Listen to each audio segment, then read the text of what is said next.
लेकिन मैं एक छोटी सी बात आप लोगों को चाहूँगा सेंसिटाइज करना।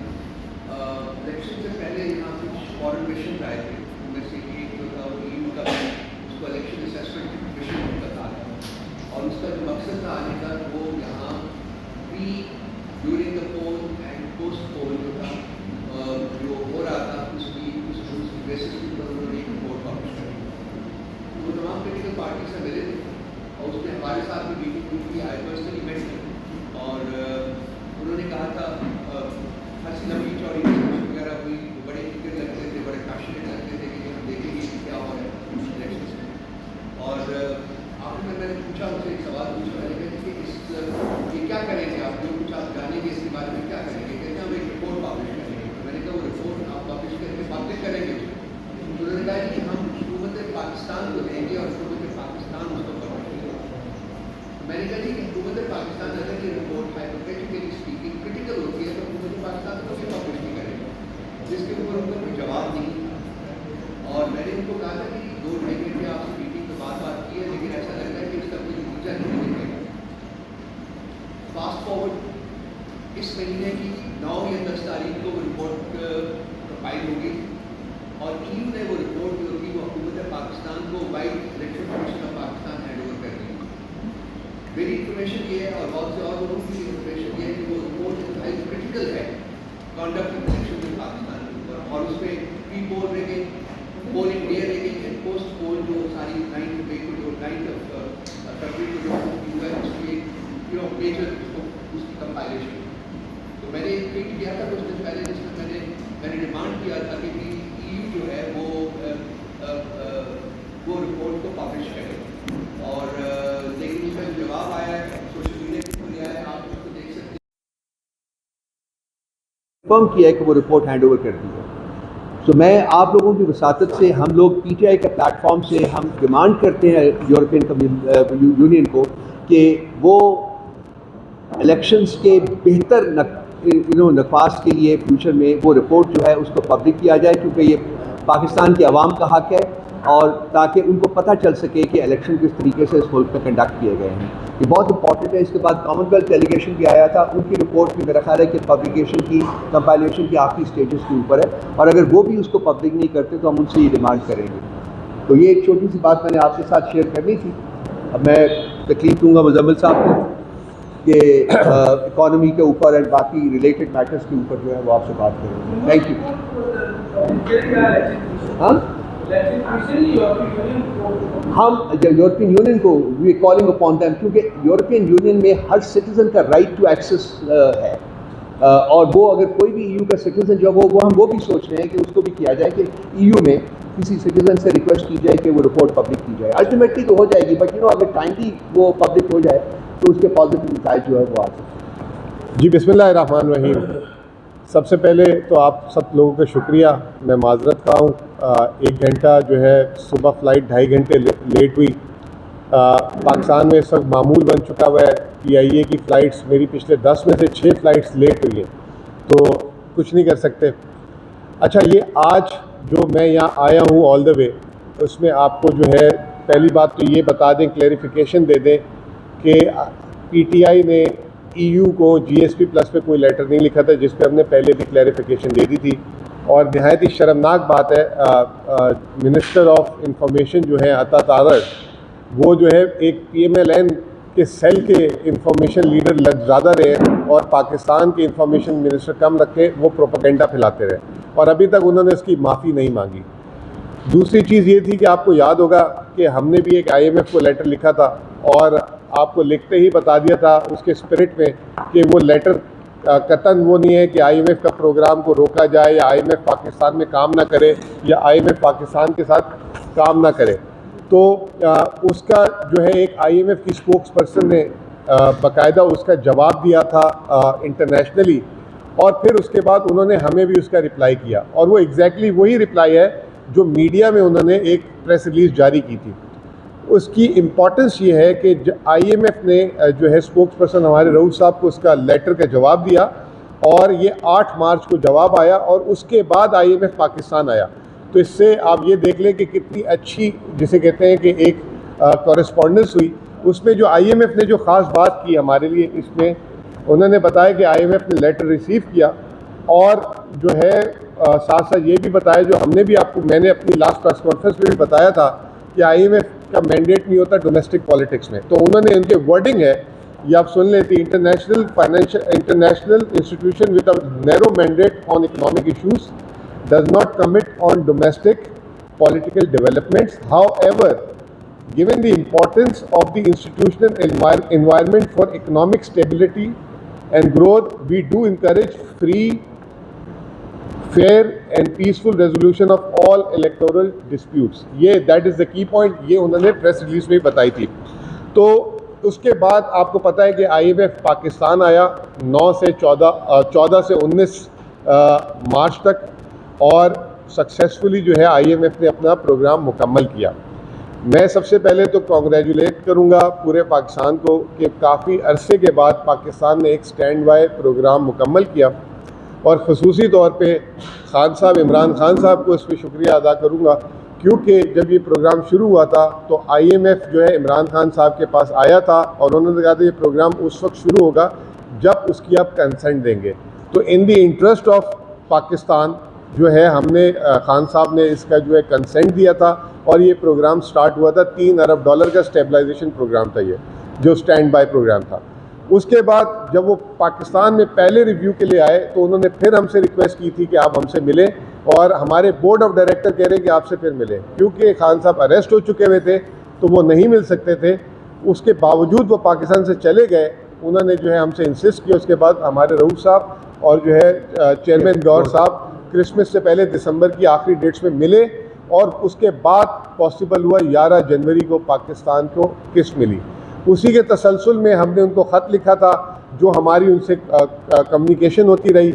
उस कम्युनिकेशन के जवाब में उन्होंने हमें भी एक रिप्लाई दिया, और जिसमें हम काफ़ी इंकरेज हुए हैं कि एक तो ना सिर्फ उन्होंने हमें ये इन्फॉर्म किया कि उनका मैंडेट जो है इकोनॉमिक मैंडेट नहीं है, लेकिन वो इंकरेज कर रहे हैं तमाम जो इलेक्शन रिलेटेड डिस्प्यूट है उसको रेजोल्यूशन की तरफ। साथ साथ उन्होंने हमें इन्फॉर्म किया कि हम पाकिस्तान आ रहे हैं फॉर द सेकंड रिव्यू, और हो सकता है कि अथॉरिटीज़ हमसे नए प्रोग्राम की भी रिक्वेस्ट करें। तो पूरे कौम को मुबारकबाद। इसमें केयर टेकर्स को भी क्रेडिट जाता है, इदारे जितने भी हैं, स्टेट बैंक, SIFC, सब ने मिलकर ये प्रोग्राम कामयाब बनाया, और ये हमारी शुरू से मंशा भी थी। अब जो प्रॉब्लम है वो ये है कि IMF अभी जब आया है सेकंड रिव्यू में, तो IMF क्या करके गया है और आगे होने क्या वाला है, पाकिस्तान किन हालात में खड़ा है, ये एक बहुत बड़ा सवाल है जो आज की प्रेस कॉन्फ्रेंस में हम कवर करना चाह रहे हैं। सबसे पहले तो IMF आया 14 से 19 तारीख को, स्टाफ लेवल एग्रीमेंट हो गया, लेकिन वो स्टाफ लेवल एग्रीमेंट होने के बाद अभी तक उन्होंने बोर्ड की मीटिंग का ऐलान नहीं किया।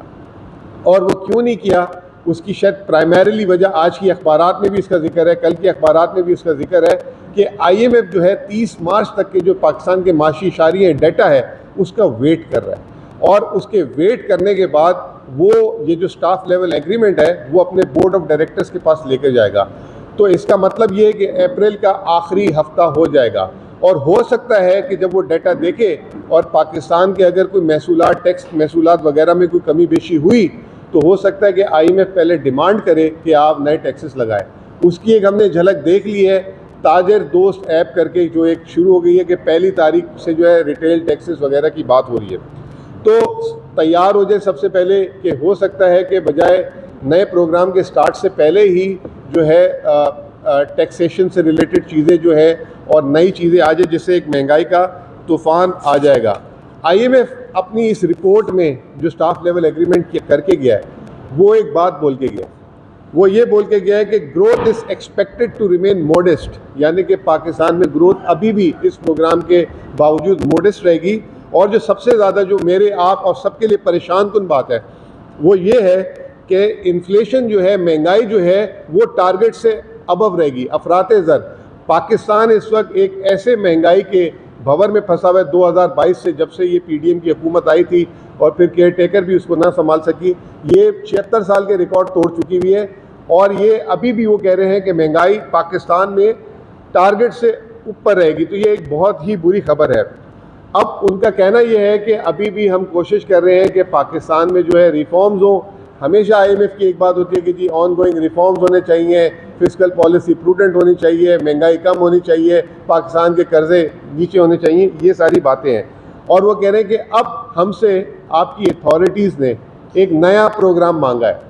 मैं आपको थोड़ा सा इसका एक पस मंज़र देता हूँ कि शहबाज शरीफ साहब, जिनको पता भी नहीं था, जिनके पास मैंडेट भी नहीं था, वो एकदम जब सरप्राइज़ उनको ला के बिठाया गया या लाए गए या जो भी हुआ, उन्होंने एक स्टैंडर्ड जिसे कहते हैं वो मैं ये कहूँगा कि वो वर्ड तो नहीं गैर पार्लिमानी है, वो बोंगी मार दी कि हम जो है IMF से जो है एक नया प्रोग्राम लेने जा रहे हैं। 5 साल का खुद ही ऐलान कर दिया उन्होंने, और 5 साल का एक प्रोग्राम लेने जा रहे हैं और पाकिस्तान के लिए प्रोग्राम नागुज़ीर है। अब वो प्रोग्राम का जब इन्होंने ऐलान किया तो IMF ने सबसे पहले तो ये बोला कि हम उस प्रोग्राम के लिए पाकिस्तान नहीं आ रहे, पहले तो ये जो प्रोग्राम चल रहा है इसको आप मुकम्मल करें। दूसरा, कोई तवील मुद्दती प्रोग्राम नहीं होता, वो 3 साल का प्रोग्राम होगा, अगर होगा भी तो उसको अब वज़ीर ख़जाना ने क्लियर भी करना शुरू कर दिया कि जी 3 साल प्रोग्राम, उसकी भी बातचीत वो कह रहे हैं कि अभी नहीं करेंगे, अप्रैल में जब IMF की जो एनुअल सेशंस होंगे वाशिंगटन में, तो वहाँ वज़ीर ख़जाना आए उसकी बातचीत शुरू करेंगे। तो ये जो सारी की सारी जो डिस्कशन होगी, हम ये समझते हैं कि ये बहुत इम्पॉर्टेंट है और इस पे जो है नज़र रखनी चाहिए कि क्या उन्होंने डिमांड की अभी तक जो सामने आई है, वो मैं आप लोगों के सामने रखना चाहता हूँ और आप फैसला करें कि आया ये हुकूमत आंखें बंद करके एक IMF के प्रोग्राम की तरफ चली जाए या जो है इस पर नज़र सानी की जाए। नंबर 1, 60 रुपये पेट्रोलियम लेवी इस वक्त है। 2018 में मिफ्ता इस्माइल ने किया था 30 रुपये, 20 रुपये से 30 रुपये मिफ्ता इस्माइल करके गए थे। फिर 30 रुपये PTI की हुकूमत में 3.5 साल रहा, बल्कि आखिरी जब PTI की हुकूमत के साल था उसमें पेट्रोलियम लेवी को 10 रुपये, कभी 5 रुपये रखा। जैसे ही इनकी हुकूमत आई उसको इन्होंने 30 से 50 रुपये किया, इसहाक डार ने 50 से 60 रुपये किया। अब नई डिमांड है 100 रुपये लीटर, 100 रुपये लीटर पेट्रोलियम लेवी को कर दिया जाए, क्योंकि टैक्स महसूलात कम है। पहली डिमांड ये है। दूसरी डिमांड, बिजली और गैस की कीमतें वापस से बढ़ाई जाएं। बिजली की कीमत का बोल रहे हैं कि जो है जुलाई से बढ़ाएं। गैस की कीमत, अभी हम आपसे बात कर रहे हैं तो आज भी सुई नॉर्थ ने 175% गैस की कीमतें बढ़ाने के लिए जो है ओगरा उसकी सिफारिश की, आज उसकी हेयरिंग कर रहा है। पिछले 6 महीने में 600% गैस की कीमतें बढ़ चुकी हैं। उसके बावजूद आज फिर 175% गैस की कीमतों की बात हो रही है। रिटेल टैक्सेस हम सपोर्ट करते हैं कि लगने चाहिए पूरे पाकिस्तान में, और इसको जो है डिस्करेज हमेशा से PMLN करती रही है, ये फौरी तौर पे लगना चाहिए। फिर जो सबसे जो जिसे कहते हैं कि IMF को नॉलेज नहीं है, ये क्या है, NFC की रिवीजन की बात शुरू कर दी उन्होंने कि NFC को नजर सानी किया जाए। 2010 में NFC पे बात हुई थी कि इसका शेयर बढ़ सकता है, कम नहीं हो सकता। अगर ये करने जाते हैं, इस वक्त मैं खुद पहली दफ़ा आप लोगों के सामने एक सूबाई हुकूमत को भी जो है रिप्रेजेंट कर रहा हूँ, जो मैं एक सूबाई हुकूमत के कॉन्टेक्स्ट से आपको बताऊँ कि 90% से लेकर 93-94% तक हुकूमत जो ट्रांसफ़र करती है वो सूबाई हुकूमत के अखराजात उससे पूरे होते हैं। अगर इसमें ज़रा सी भी कोई प्रॉब्लम होगी तो मुल्क में एक बहुत बेचैनी की सूरत हाल हो जाएगी। तो ये IMF की एक डिमांड ये भी है। फिर उससे बड़ी चीज़, एक तरफ तो IMF बार बार कह देता है कि बेनज़ीर इनकम सपोर्ट प्रोग्राम जो हमारा एहसास प्रोग्राम था, हमने जो है गरीबों को प्रोटेक्ट करने के लिए, क्योंकि हमारा प्रोग्राम बहुत सख्त होता है, उससे महंगाई होती है, तो वो रखा है 400 अरब रुपये का। अब नए प्रोग्राम में IMF कह रहा है कि ये 400 अरब विफाक खर्च करना बंद कर दे और सूबाई हुकूमतें ले लें। तो सूबाई हुकूमतें जो है वो आगे ये कह रही हैं कि ये आपने अपनी मर्जी से देना था, ये आप हमें क्यों दे रहे हैं? अगर हमने किसी को पैसे देने होंगे तो हम खुद दे देंगे, कितने देने ये कौन आप तय करने वाले होते हैं? तो अब IMF ये जो एक पहले जो बताता था कि गरीबों को प्रोटेक्ट करने के लिए वो गवर्नमेंट्स को पुश कर रहा है, अब वो कह रहा है कि बेनज़ीर इनकम सपोर्ट प्रोग्राम सूबे ले लें। फिर उसके बाद बड़े शौक से फीते काटते थे शहबाज शरीफ साहब, एहसन इकबाल साहब, हमने इतने डेवलपमेंट किए। पहली बात तो ये कि कभी कोई इनसे सवाल करे, ये इनसे प्लानिंग कमीशन से, एहसन इकबाल साहब से, जितनी आपने स्कीम और प्रोजेक्ट्स किए हैं, अगर आज से शुरू करें तो कितने साल तक ख़त्म होंगे वो? इस वक्त जो मेरी इत्तला है, जो मैं जब था वज़ारत ख़जाना में, तो पाकिस्तान के सन 2002 और 2003 में जो प्रोजेक्ट अनाउंस किए थे हुकूमतों ने, वो भी मुकम्मल नहीं हुए।